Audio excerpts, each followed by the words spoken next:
लोकसभा निवडणुकांच्या तारखा घोषित झालेल्या आणि पहिल्या टप्प्यात नागपूरमध्ये सुद्धा निवडणूक होत आहे। आपल्यासोबत जिल्हाधिकारी इटनकर सर आहेत। सर, खरं तर आता परीक्षा आहे आणि तयारी पूर्ण झाली?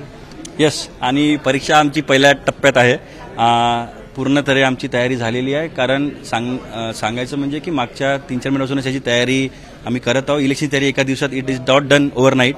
तर मागच्या 2-3 महिन्यापासून आमची तयारी चालू आहे। Be it material, be it EVM, be it manpower training सगळं सुरू आहे आणि आमची तयारी परीक्षेसाठी चांगली झालेली आहे। आता मला परीक्षा चांगल्या रीतीने आम्हाला देऊन चांगल्या रीतीने पास व्हायचं आहे। सर, 2 पेपर आहे तुमचे, म्हणजे नागपूर आणि रामटेक, कशा पद्धतीने तर आहे, किती डिप्लॉयमेंट आहे आणि कशी सुरक्षा व्यवस्था आणि काही सीमालगत राज्य सुद्धा लागलेले आहे? नाही, याच्यामध्ये इलेक्शन लागायच्या पहिलेच आमची तयारी, त्याच्यामध्ये मॅनपॉवर, याच्याने ईव्हीएम 125% BU, 135% CU, ते सगळे आमचे स्ट्रॉंग रूममध्ये FLC होऊन झालेलं आहे।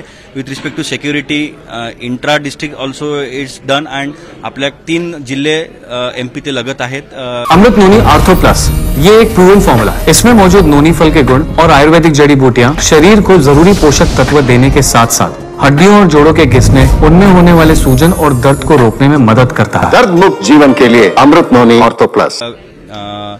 छिंदवाडा, शिवनी आणि पांढुर्णा त्यांच्या जिल्हाधिकारी, त्यांचे SP, त्यांचे DIG सगळ्यांसोबत आपली इंटरसिटी बैठक झालेली आहे। त्यामुळे जे मसल पॉवर, मनी पॉवरवर आपण चांगल्या बऱ्यापैकी आपण हातोडा आपण मारणार आहे। त्यामुळे सगळे आमचे FST, SSTचे पॉईंट सगळे तयार आहेत। गेल्या वेळेसपेक्षा मतदान जास्त होण्याकरता कशा पद्धतीने आवाहन कराल आणि सगळ्यात महत्त्वाचं म्हणजे 2 नव्या गोष्टी इंट्रोड्यूस करता येतात? माझं एकच सगळ्या नागपूरकरांना विनंती आहे की मतदानाच्या दिवशी जास्तीत जास्त लोकांनी बाहेर पडून आम्हाला जिल्हा प्रशासनाला आणि दोन्ही जे मतदारसंघ आहे 9 रामटेक आणि 10 नागपूर याला डिस्टिंक्शननी पास करायची जबाबदारी आता सगळ्या नागपूरकरांचे जे वोटर्स आहेत त्यांची आहे।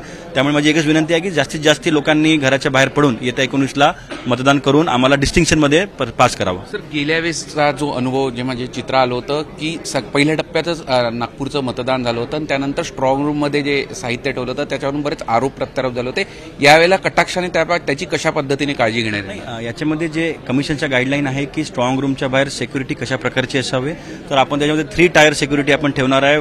आतमधली सेंट्रल आर्म पोलीस फोर्स राहील, बाहेरची स्टेट आर्म पोलीस राहील आणि त्याच्यानंतर डिस्ट्रिक्ट फोर्स त्याच्यामध्ये राहील आणि त्याच्यामध्ये ट्रान्सपरंट होण्याकरिता आपण पॉलिटिकल पार्टीच्या लोकांसाठी पण तिथे वॉच ठेवण्यासाठी तिथे आपण त्यांना फॅसिलिटी करून ठेवणार आहे। ते आतमध्ये जाऊन ते बघू पण शकणार, लॉगबुक ठेवणार, CCTV राहणार, व्हिडिओ कॅमेरा राहणार, सगळं काही राहणार। यावेळेस म्हणजे एकच आहे की निश्चिंत राहो की इट विल बी 100% सिक्युअर्ड। तर नागपूर आणि रामटेक करता प्रशासन पूर्णपणे सज्ज झालं आहे। लोकांनी जास्तीत जास्त मतदान करावं असं आवाहन सुद्धा प्रशासनाकडून करण्यात येत आहे। झी मीडियासाठी व्हिडिओ जर्नलिस्ट रत्नशील सातपुतेसह अमर काणे, नागपूर।